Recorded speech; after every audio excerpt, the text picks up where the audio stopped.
Warning. You've reached On the Box with Ray Comfort and are now in a biblical truth zone. Place all questions about theology, current events, and evangelism on the box, where they'll be weighed against the truth of God's Word. Ready your hearts and minds. You're about to be inspired and equipped to fulfill the Great Commission. Programming to engage in 5, 4, 3, 2, 1. All right, welcome to On the Box. I am Mark Spence, sitting in for Emil Zwane. He's roughing it up in Big Bear. He's on assignment. On assignment. Easy, are you there? Are you there? Oh, no. Camera broke again. You're there. But hey, if you have problems in reaching out and approaching strangers to engage into conversations, this is the show for you. In fact, this is a show that I would like to tune into because I hate approaching strangers with the gospel. Ray, you tend to like that sort of thing. I hate it. Wait, I hate save it. Okay, I'm saving it. Because before we get into that, we want to show you a couple pictures. One is of... Oh, let me build up the first one. Why don't you build it up, Ray? Because dental work is so expensive for animals. Is it really? And yeah, so I had to get some, Sam, my dog, I had to get some dental work done for him, and I took a picture of him after the work had been completed, and I think it's worth it. Let's see if we get a picture on the screen. If we don't, you show us your teeth. There we are. Wow. It's actually a ball. Dale, our graphics guy, sent me a link and he says, you can buy a ball with teeth on it. So I immediately ordered it. And it's great to stick it. It looks good in Sue's mouth too. I love you, sweetheart. Yeah, but it was a lot of fun and I just couldn't wait to stick it in the dog's mouth and say, sit, stay. Nice. So they get a picture. Very good. Now, Ray, you had spoken this past weekend, and you had some exciting things happen when Greg Elsasser had picked you up. Yeah. Driving the 105 freeway. Fill us in. What We happened? were coming back from South Central Los Angeles, which is the most murderous portion of this area. There's people killed every Monday. They show people that have been killed in that area. So we snuck in. I got some footage we can look at a little later. And on the way back, just as we were leaving South Central, bang, like a shotgun went off. But it was actually a flat. The tire blew out on the freeway, and so we had to stop and get it fixed. So and we have a picture of Ray working on the side of the freeway. I didn't know that Greg took that. What are you doing on your iPad on the side of a freeway? I had some thoughts, and so I just wanted to capture them, so I just stuck it on. When I get back in my office at home, they just download once it gets in the Wi-Fi hot area. So Ray, this is actually a good time to bring this up because I think you are always having creative ideas. And your ideas are being built off of other ideas, and you're expanding, you're throwing inside books. But is this what you typically do? You're always writing thoughts down, analogies down, Facebook statuses down? Easy's just jokingly says, write it down, you know how he does. And Right. I always write it down because you get an inspiration, get a thought, just write it down. Otherwise, you'll forget it. And so I've just got notes everywhere, and just the iPad is phenomenal. I send myself emails all the time. And the emails just come in, and I forgot about that, and it just sparks another thought up. But the shower is one of my best plays. I spend hours in the shower. But how do you write it down in the shower? I've got a pencil, and I write on the walls of the shower. I'm not No, kidding. you do not. I do so. All over the walls of our shower are these ideas, and you just rub them off the next day, and it's just great. It's a waterproof Yeah, pencil? I think any pencil will do it, but it saves ideas going down the drain. Sorry. Ray Comfort, always That's a delight. Well, we absolutely love it. Here is an email that came in from a teen, and I'm going to throw this over to you, Scotty, after I'm done reading this. Sure. But I want to get out there and I want to reach the lost, this person says. I want to be an example to people, and I want to preach the good news to them. But I have no problem with talking to people about Jesus. It's just that I have a problem approaching people. There's no problem with this problem. Not with going up to them and talking with them, but with starting the conversation and getting things going. I'm so bad at that. I just pray that God will help me. Got a problem, but doesn't have a problem. Scotty has a problem approaching people and conversing. Thoughts? Yeah, of course, nobody likes to do something they're unfamiliar with. So the way around that is get familiar with it. In other words, practice it, try it. And it can even become a challenge, and something, when it becomes a challenge like that, or you think of a new approach or line. But to answer the question, the easiest answer to that is use questions. because the favorite thing about that people like to talk about is themselves. And when you ask them a question, you're throwing it to them and say, hey, what's your opinion on this? What happens when you die? And it's easy to ask questions, even of spiritual matters. So try that. Now, Scotty, do you like approaching people? Do you like going up to a complete stranger and talking to them about something so personal like evangelism, their spiritual life? You like that? It's apprehensive, but unless I have something unless I'm trying a new line or something like that, see how this works, then sometimes I actually am. Or it actually is an enjoyable experience. I can't wait to try it out. You know, one thing that can be very helpful is... That's not me. You like approaching Could you people. do your face again? It's just, that is just... You like approaching people? I've actually threatened you for that face sometimes, and I'm talking to people, you walk behind and do that, and I just lose it. You know, one thing for our friend here who's got the problem, what about a survey? Just get a little clipboard and put our survey pattern, or make your own survey up, and just go up to someone and say, look, would you like to answer a survey? I've got 6 questions here. Just answer the questions. I'll give you $1 just for your time. And, or a candy bar, or just have a stack of candy bars there for your time, or a Genius DVD. But that will make it so much easier. So you just take them through the survey, and at any point you want to, you just digress and share the gospel with them. Well, you know, we actually have a really couple good icebreakers, from our lie detector test to the survey, those sort of things. They're great. And just get a handful of tracks. Right. Start handing those out to people, and somebody's bound to say, what is this? Yeah, what is it? You've immediately have your segue from the natural into the spiritual realm. Now, we went out to the Garden Walk of Anaheim this past weekend, and there was this guy shooting up these little planes that light up, and I was thinking, what a great way to draw a crowd. Was he selling them? He was selling them for $10 a piece, but I was thinking a Christian can grab something like this and throw it up, and as people come around, you're able to hand them a gospel tract. I was throwing out candy bars at Santa Monica once and hit a lady on the head, so I stopped throwing them. Yeah. Yeah, it made a clunk noise. She was supposed to catch it. Why am I not surprised with that? Scotty, there's also, we have the curved illusion track, and I think you've got one over there. Yeah. How do you go That's an about using that with strangers? It's a great icebreaker. Yeah, well, this is one of the reasons why I like approaching people. That's how good this is, because it is amazing to see how it changes. And what I did was learn how to switch them kind of quickly. All you're doing is switching one to the other, but if you do it quickly, people don't know what you're doing. Or you could do it really slowly like that, and then it changes right in front of your eyes. Or do it quickly. And I show and turn it. And the whole point is it's unexpected. It makes people go, wow, or laugh or whatever. And it's just a great approach. And it's a great way to swing from the natural to the spiritual. Scotty, have you ever ended up with 2 reds in your pocket? No, I'm usually pretty careful about that. Because you're a tech guy, that's why. But it's easy to swing from the natural to the spiritual, and your eyes can fool you. Would you sell one of your eyes for $1 million? That's actually what's on the back of this. Yeah. So this is a great icebreaker. You know, I bumped into Chad not too long ago, and he gave me a great thing Chad to Williams? say. Yeah. Chad Williams, our Navy SEAL friend. He's going to be in Bellflower here, speaking at a breakfast pretty soon here. Boy, you don't want to miss that. But he was saying this is what he's doing on Friday nights. This is his approach to people. Him with a buddy approaches a complete stranger and says, hey, how you doing? My name's Chad. Me and my friend Jimmy here, we've been walking around asking a very controversial question. This is the question. You ready for it? What do you think happens after we die? That's the controversial question. Boy, we're getting all kinds of amazing answers. This guy thinks this happens. This guy thinks that happens. What do you think? Do you ever give it much thought? Once again, my name is Chad. What's your name? And then gets the person's name and goes, once you get their name, that's it. You've got the conversation going. And try that. I've been trying that down at the block at Orange, and it works well. Kids like it. So there you go. So talking about the... this past weekend, you guys had gone out to Huntington Beach, like you normally do. Great crowd, spring break is going on. Yeah, Scotty dropped me off while he parked the car, and I try and get a crowd by the time he gets there. And we had a crowd. It was good. Yeah? It was great. Well, I'll tell you, we went to the Garden Walk in Anaheim, and we had probably 30 people with us.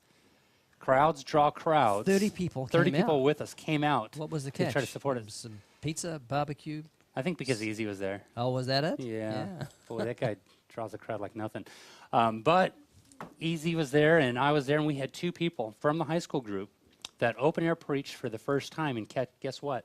Their message was amazing. The death, burial, resurrection, sin, Wow. judgment, righteousness. Nothing was lacking from these So kids' this the presentation. first time. The first time they ever opened Now, air did you preached. guys train them? No. So it just came from there? Well, in part. We actually did because they went through Roots. Oh, that's great. Yeah, if you're not familiar with Roots, go to Living Waters, type in Roots inside the search engine there, and you're going to find it. It's a great thing for the youth. It's equipping them. But we have a video we want to show you of Ray this past weekend with you and Scotty and what you guys are up to. Here is the video. Good person, raise your hand. First of all, it's the first qualification. Another good 1, day, 2, good crowd. 3. Big Any man. other good people? There's a good person. How tall over are you, there. sir? There's one back 6'8". there. Now, 6'8", out of that's you great. Just 6'8". raise your hand. A little windy, How many of you but it's a are good not crowd. Christians? Raise your hand. If you're not a Christian There's one over and you there. think you're a good person, There's raise one your over hand. there. There's one over there. That's a way to Anybody else? identify. There's a couple right there. And the very last qualification. It's a good way to find an Who non-Christian. here that just raised their hand has a loud voice like me? I got a loud No, I voice. don't want hand. That guy over there. Now you have to stand up. This is That Kyle. way we He's can all not a hear Christian. you. He's just Your getting up voice for a is good above test. everybody else. How All you right, folks, Kyle's going to go for the money here. If he passes Kyle? the good test, he wins the money. If he doesn't, he still Here's wins another money. big It's boy. a win-win situation. You're How tall a are no you? risk here. 6'8". Well done. Right. Now, to warm you up, Okay. I want you to Someone's try got a a few complex of these around trivia here. questions and see how you do, okay? First question, how many of each animal did Moses take in the ark? What is the name of the race that deaf people use? Help him out. Braille. Braille. Spell the word shop. Spell it out loud. S-H-O-P. What do you do when you come to a green light? Stop. Is it possible Oh. that we all encourage Kyle's doing well, and look what we have here. and God What's your dog's offers name? to us the Tori. opportunity Hey, to Tori, do how you well. doing? Does he bite? Back to God A little bit. No, well, I'll just say hello from a distance. God will have his death. So we're on our way home from Huntington Beach, and as usual, we're talking about food. Scotty, what are you having for dinner? Well, last night I had hamburger. It had chopped onions all mixed in the hamburger and habanero chilies. Those are the orange ones. They're very, very hot. 2 chopped up in there barbecue sauce, and it was really good, really good. So there you have it. If you want to get on fire for God, eat Scotty's hamburgers. There it is. It's now Sunday morning, and Greg Alsasser is driving me And we didn't get lost. to my church that I'm speaking at. We thought it was in South Central LA. Just a bit of a hard area with a lot of bars and that on place, a little bit of graffiti, but it isn't too bad. So there's the church at Calvary Chapel. I love local ministry, no airport, so let's see how it goes today. Thank you, Greg. This is a miracle. You usually get Apologize lost. right now. Not one misstep. Not one U-turn. Pride. Yeah, that's true. So this is the pastor from the local church. Pastor, what's your name? My name is David Trujillo, and I'm the pastor of Calvary Chapel, South LA. Okay, in about 20 seconds, tell us, it's a pretty bad area? This is actually part Watts in South LA, and in this area you have a lot of gang violence going on. You have the black gangs, which is about 2 blocks down, going at it. 2 blocks? Oh yeah, and then right here we have the Mexican gangs, and they're always going at it. So there's a lot of violence going on. You know, trying to fight for territory and stuff like that. Oh, so they wouldn't hurt a little Kiwi guy, would they? And a bodyguard like Greg, I'll be I gotta sure. go to my car right now. Myself. Okay, well thanks for having me, No Pastor. problem. God bless you. Thank you. I will be. So Greg, what's this? Where are we? Just taking a little. Oh my goodness. Is that the freeway? Hey, it looks like the freeway. Those kids are playing ball on the freeway. So we're actually lost, huh? They use the It restroom. doesn't look like a good area, does it? So we got to the church, you told me to, but now it's just getting me home to my wife. Yeah. We're lost. So, you want to confess her? I just like to spend extra time with you. Oh, that's nice. Thank you. Boy, so Was that flat tire before or after you spoke? Afterwards, we're coming down the freeway. After that, it took an hour and a half to get home for a 20-minute drive. It was there seems to be a curse on everything. Whenever Greg and I together, we get lost. It's funny. But I was at the church. A guy came up, and it was very encouraging. He came up to me and says, "Hey, a guy heard you preaching." He's a friend of mine. He heard you preaching in Huntington Beach, and he says, "I hate that guy." And that was the end of the testimony. The guy And the guy walked away. Yeah, the Christian walked away. Nice. It was interesting. But Well, speaking of problems, we have another email that came in, and this person starts off, "So I have a bit of a problem. I've been saved for about 10 years now, and I've recently become more serious about evangelism. My problem is I love telling the good news from the comfort of my home and with the flexibility of typing and editing, but not comfortable talking about it face to face. I'm honest about my faith when it's brought up, but I never go into detail, and I can't honestly say I've ever shared the gospel with someone in person. I'm not a shy person, but since I haven't been super open about my faith in the past, the thought of talking about it with my unsaved friends terrifies me. I desperately desire to witness to them and feel ready and equipped to do so, but whenever God gives the opportunity, I freeze up. How do I initiate a faith-based conversation with my un-Christian friends? How do you recommend I start sharing with those who are close to me effectively and without pushing them away?" well, you don't want to do face-to-face. Do it on the phone. Okay. You know, just call one of your friends, say, "Look, we've never talked about this before, but Yeah. give me your thoughts on what you think happens after someone dies." Because you've got to stop thinking of yourself and think of your unsaved friends. Do you care about them? Do you love them? What say they die tonight? Where are they going to go? They go into hell. And that's forever. You lose them, you just have a memory and regrets the rest of your life because you called someone your friend, but you're more concerned about yourself than them. So just bite the bullet. Say, "God, help me," and say, "Tell me what you think happens after someone dies. Do you think about this?" You got to, like Scotty said, practice what you preach. You'll become proficient as you do it. You know, and they might get pushed away, won't they, Ray? Yeah, Lose absolutely. these friends, these acquaintances. Yeah, they're not friends. If you lose them, they're not friends. Yeah, and that's what happened to me when I became a Christian. All my friends didn't want to have anything to do with me once I became a Christian. Yeah, I found that. My surfing buddies, I was walking along to church one Sunday morning holding my Bible, and a surfing buddy I really love came on a bike, and he gave me sign language as he went past. Wow. And I thought, what was that about? You know, he said, "You're number one." And and I thought, wow. And it's so true. You'll be hated for his name's sake. You're like a criminal who's reformed and become a police officer, and you want to go back to your criminal friends, and they're not going to like you because of what you stand for. So you say give him a phone call. What do you say? How's that phone call play out? I'd say, "Hey, Eric, it's me. Ray," that's if his name's Eric. "Eric, I've never talked about this before, but what do you think happens after someone dies?" That's the question I'd ask. And if he says, "I don't know," say, "Do you think about it?" And your friend might say, "I think about it all the time." And then you've got an opening. Say, "Well, think there's an afterlife. Are you good enough to go to heaven?" And by this time, you've gone through the commandments, you've practiced what you preach, so you're proficient in it. But as I've said before, it's really like diving into a cold swimming pool. The longer you leave it, the harder it's going to become. You just got to dive in. Your flesh will feel it for about 2 or 3 seconds, and then your flesh will adjust. And exactly the same applies with evangelism. Dive in, your flesh will feel it for a few seconds, and it will adjust. You've got God with you, and God will help you. Now, do you find people often think about the afterlife, Ray? Or do they not think about it? They try to skirt away from it? It's chasing each one of us down. Yeah, everybody is afraid of dying. Everybody. Hebrews 2, verse 14 and 15 tells us that. So you know that. So if you say to someone, "Are you scared of dying?" and they say, "No," you know they're lying. You know they're proud.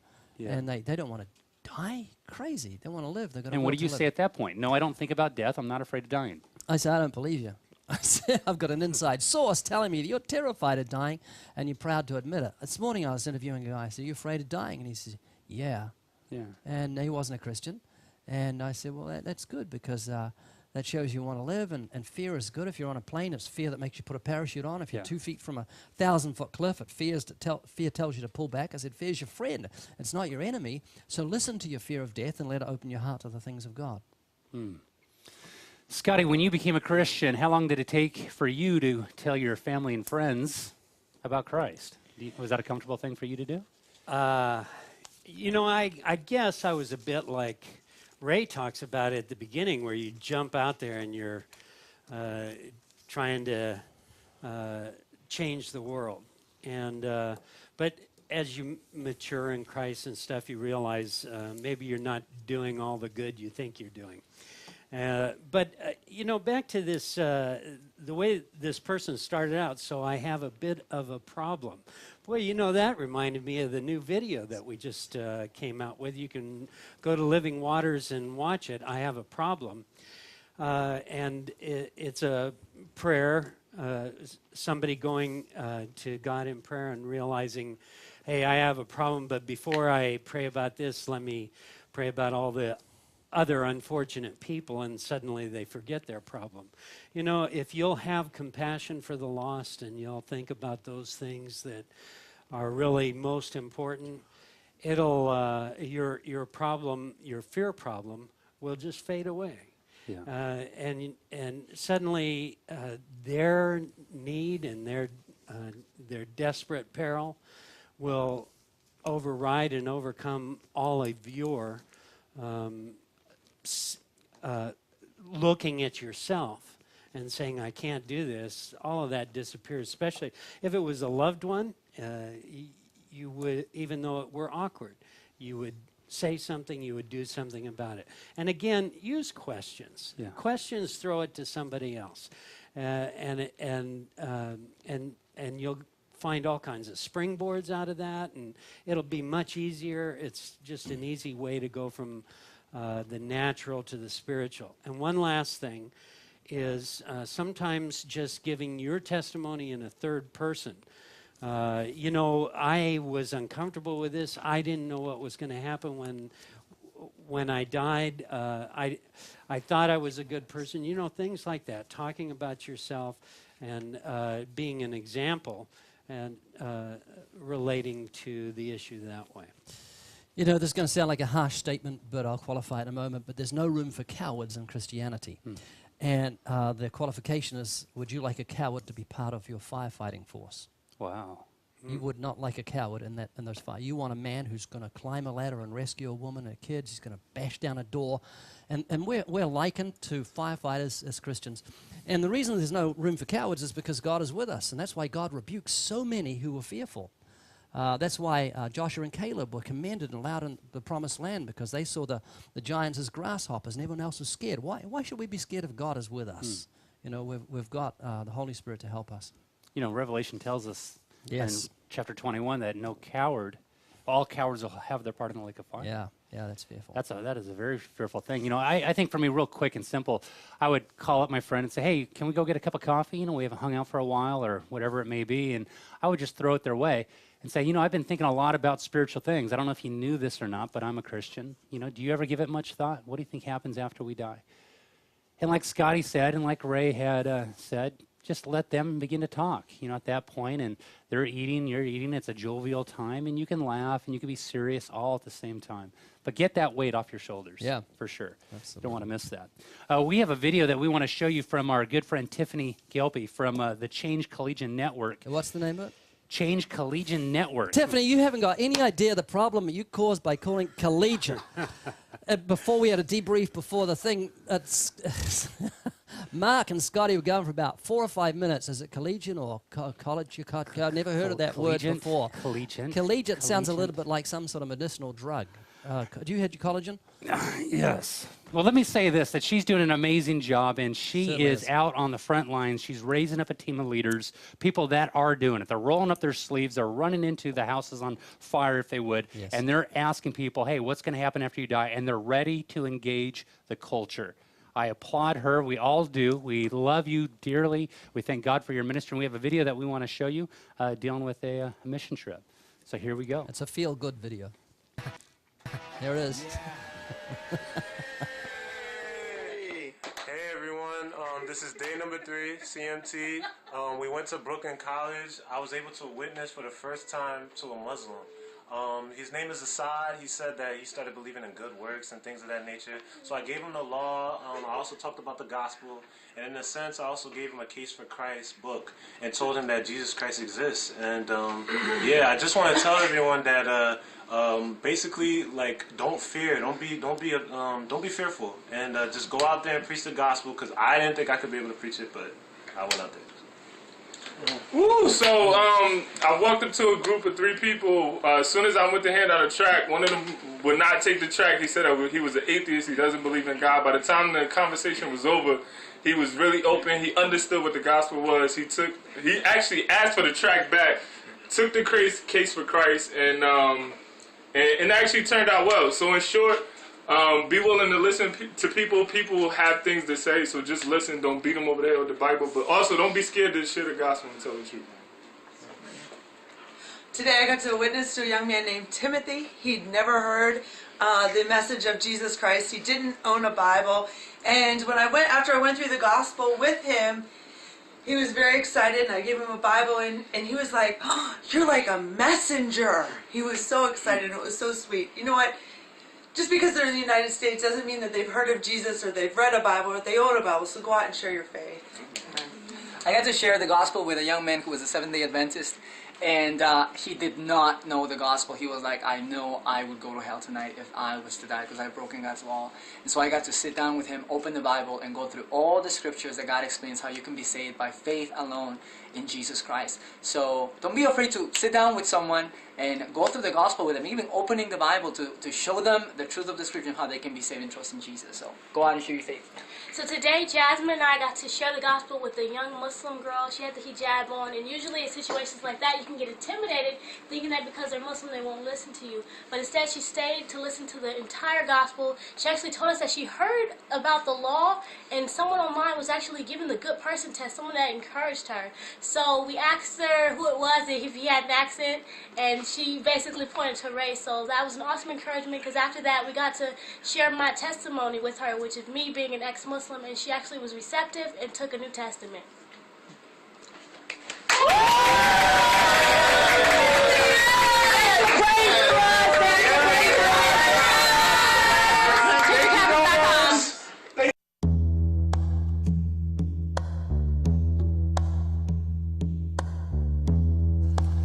Yeah, it's just like the average atheist meeting, huh? Yeah, right. What do they give testimonies about? Tiffany, you're reproducing after your own kind. Those people act just like you do. She's full of enthusiasm. Right, you hit up the universities. How do you approach someone? Is it hard? You like it? Is it a good place? University is a great place. Imagine if there was a place that was actually where future doctors, lawyers, and politicians, those that are going to lead the nation, actually gather. It's universities. So go there. You've got a legal right to, if it's a public university. And I just walk up to people with my camera and say, you believe in evolution? And they say, yeah. So you want to do something for YouTube? And they say, okay. And then I say, could it up on television? And they go, oh, okay. And then they get permission. But yeah, just go there, give out tracts, and engage people, because you can change the culture by changing the youth. Well, there you have it. God bless you. Thank you for tuning in. You can send us emails at onthebox@livingwaters.com. And don't forget to look us up on Twitter and Facebook. God bless you all. Yeah. For questions about On The Box with Ray Comfort, or to submit questions for future shows, please email onthebox@livingwaters.com. That's onthebox@livingwaters.com.